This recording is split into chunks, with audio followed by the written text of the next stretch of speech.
metals and alloys. A typical metallurgical microscope consists of base which supports the stand, and the stand carries the light source, stage and optical parts of the microscope.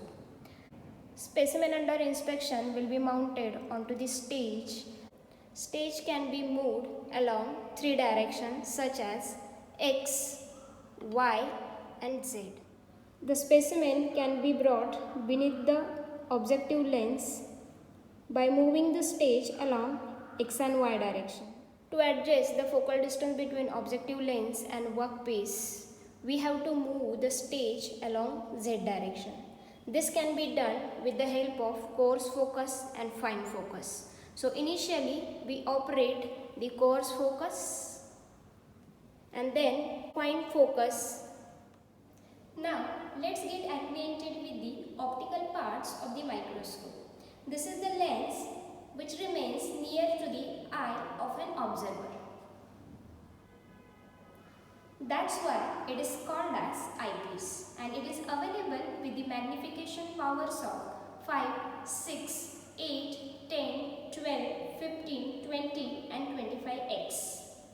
Next lens we have is objective lens. It remains near to the object and available with the magnification power of 5, 10, 40 or 45 and 95 or 100x.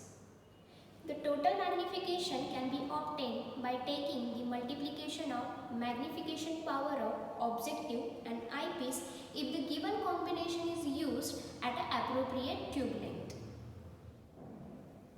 But if the image is projected on the screen, then the magnification can be calculated by using the formula which is displayed on the screen, in which D represents the distance between the eyepiece lens and screen in mm.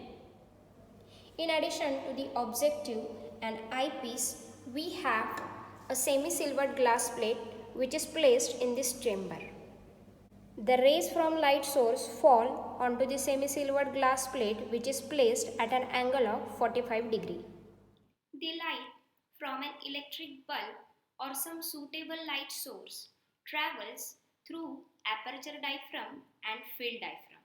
It falls on the silvered portion of a semi-silvered glass plate which is kept at 45 degrees to the vertical axis in a movable tube.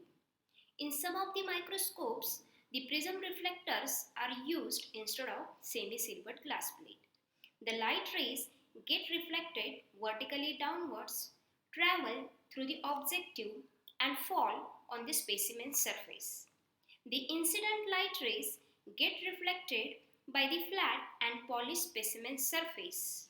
They travel through the objective and transparent portion of a semi-silvered glass plate.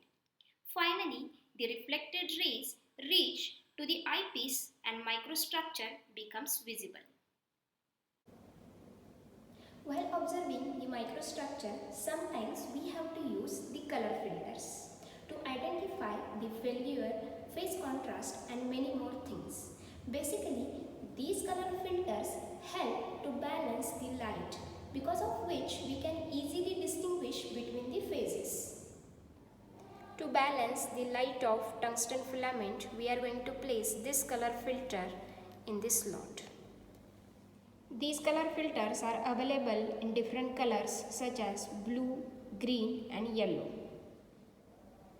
Thus, the optical metallurgical microscope works on light reflection phenomena, and it is used to see the finer details of metals and alloys because these materials are opaque in nature.